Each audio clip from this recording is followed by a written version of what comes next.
اللہ نے تمہارے دل میں اسی لڑکی کی محبت ڈال دی ہے جو تمہارے نکاح میں ہے، تو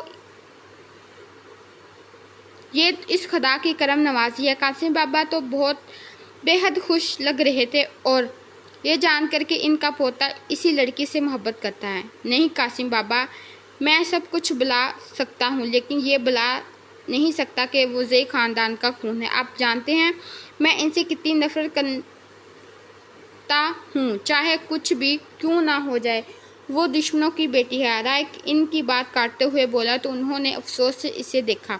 وہ دشمنوں کی بیٹی نہیں، تمہارے سکے چچا کی بیٹی ہے۔ کسی دشمن کا خون نہیں، تمہارے اپنے خاندان کا خون ہے۔ اب کی دفعہ قاسم بابا غصے سے آپے سے باہر ہوئے تھے۔ وہ ایک ہی بات بار بار دہرا رہا تھا، لیکن قاسم بابا، اس کی پرورش تو ان لوگوں نے کی ہے نا، کتنے سالوں سے وہ ان کے ساتھ رہی ہے، برلاس خاندان کی بانجی ہے وہ مت بھولیں کہ برلاس خاندان کی وجہ سے یہاں کتنی زندگیاں تباہ ہوئی تھی۔ وہ انہیں سمجھاتے ہوئے بولا تھا، لیکن ان سب زندگیوں کا میری پوتی سے کوئی تعلق نہیں ہے۔ رائق، میری بے قصور پوتی کو ان سب چیزوں میں شامل کر کے گنہگار کرنے کی کوشش ہرگز مت کرنا۔ میری پوتی اب یہیں رہے گی، میرے پاس رہے گی اور میرے ساتھ رہے گی۔ وہ جیسے فیصلہ کر چکے تھے، جبکہ اس فیصلے پر مہر تو وہ بھی لگا چکا تھا۔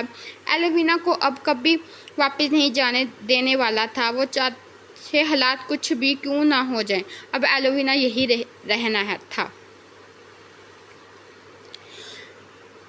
کچھ نہیں کھانا، مجھے لے جاؤ یہ سب کچھ یہاں سے، مجھے میرے گھر واپس جانا ہے، مجھے میرے بابا جانی کے پاس جانا ہے۔ سب کچھ نہیں لگتے تم سب لوگ میرے، سب فریبی مکار، تم سب جھوٹی محبتوں کا دکھاوا کرتے ہو، لعنت ہے تم لوگوں پر۔ جب کچھ اور نہ بن سکا تو اس طرح اغوا کر کے لے آئے ہو۔ قاسم درانی جہنم میں جاؤ، تمہاری وجہ سے میری ماں مر گئی، تمہاری وجہ سے میرے ماموں نے خودکشی کر لی، تمہاری وجہ سے میرے نانا فوت ہو گئے۔ تم ایک مکار انسان ہو، اپنے جھوٹے اصولوں اور دوگلے چہرے کے ساتھ صرف فراڈ کرتے ہو۔ نفرت ہے مجھے تم سب سے۔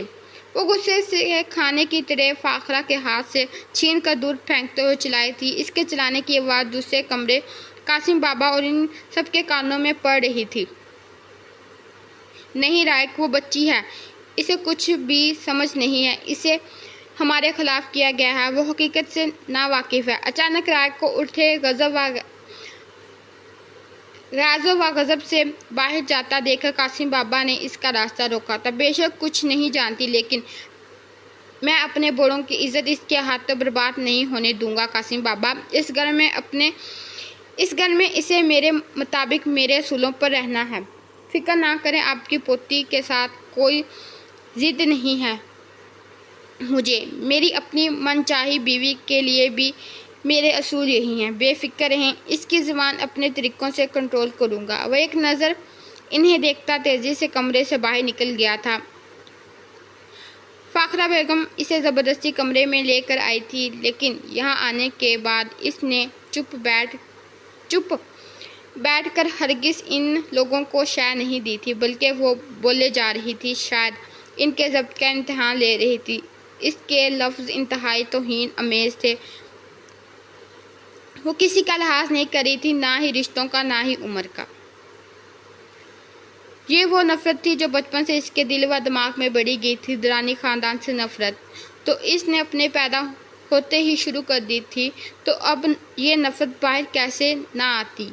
وہ غصے سے ہر چیز اٹھا کے زمین پر پھینک کر چکنا چور کر رہی تھی، جبکہ اچانک وہ اس کے کمرے میں داخل ہوا۔ اسے کمرے میں دیکھ کر وہ ایک لمحے کے لیے رکی تھی، ایک عجیب سی سنسناہٹ اس کے پورے جسم میں ہوئی تھی۔ رائق درانی کی آنکھوں کی وحشت نے ایک لمحے کے لیے ساخت کر دیا تھا، لیکن صرف ایک لمحے کے لیے۔ اس کی نگاہیں ہٹاتے ہی وہ غصے سے بیڈ پر پڑا تکیہ اٹھا کر اس کے پیروں میں پھینک گئی تھی۔ پھپھو جان، آپ آ جائیے یہاں سے۔ اس نے ایک نظر